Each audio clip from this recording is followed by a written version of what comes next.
Spending 4 hours in a box together every day can make you say crazy things. We love you too, Jeremy. I think what you said makes a lot of sense. Jeff and Jeremy in the morning. So do you know what PMD is, Jeff? Have you ever heard of PMD, also known as post-micronutrition dribbling? No. Is that a basketball term? This is what happens when a man goes to the bathroom. Let me explain a little anatomy to you. I thought it was Steph Curry's crossover. A lot of men just hurry it up in the bathroom before they're okay. all the way done. They get done, and they don't realize they need to sit there for, 5 to 20 seconds shaking it out. Isn't that a song? Shake it out. Five is a lot. 5 is a lot. 5 seconds? Well, my friends always say, if you shake it too much. Yeah, I know what they say. 69% of men. As you're standing by a tree on the side of a lake somewhere. If you shake it more than 2 times. You're playing with it. 69% of men admitted to not doing this, the shake.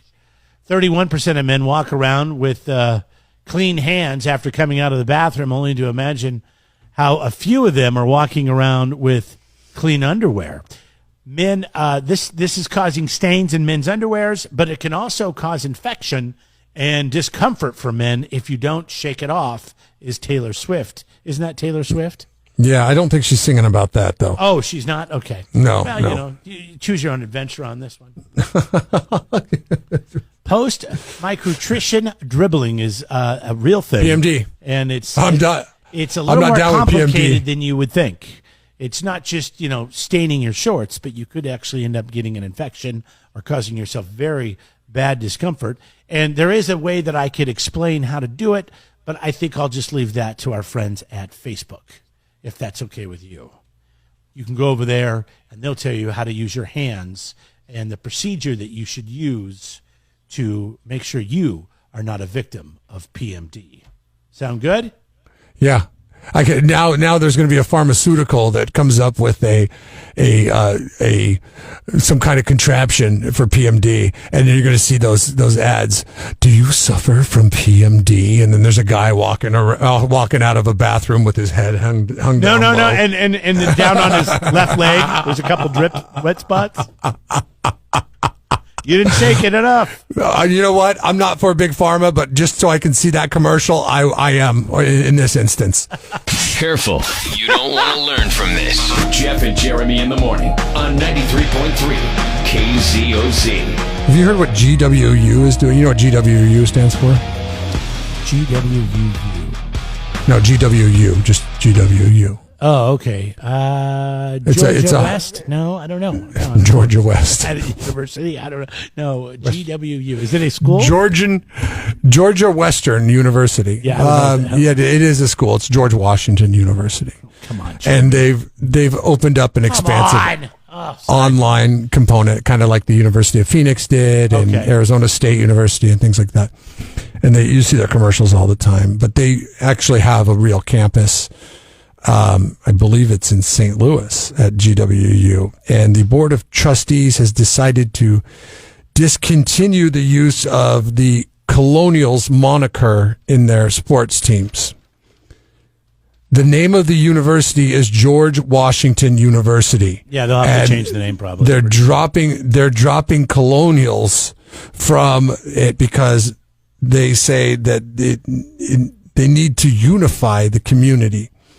They will no longer be known as the Colonials, the committee said. When the nickname was adopted in 1926, those who chose it lacked thoughtful university-wide consideration. Is Colonials, maybe I'm missing something here. What is the offensiveness of Colonials? What is offensive about Colonials? Yeah, it's not offensive to me. I mean, if anything, it speaks of our history of this country. It's not a word that anybody has used in decades or centuries. Outside of referring to the past, our history. So yeah, I don't know, but it's hard to keep track of what offends everybody now. They say it's a name that does not unify.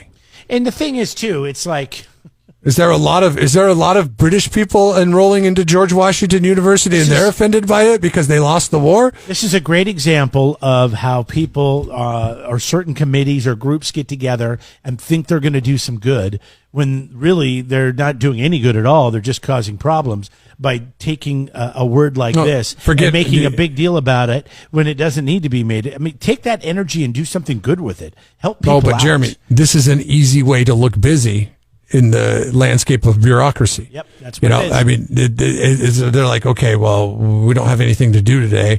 Well, and then somebody floats out that idea. They're like, well, Colonials is not really unifying. Maybe we could change the mascot.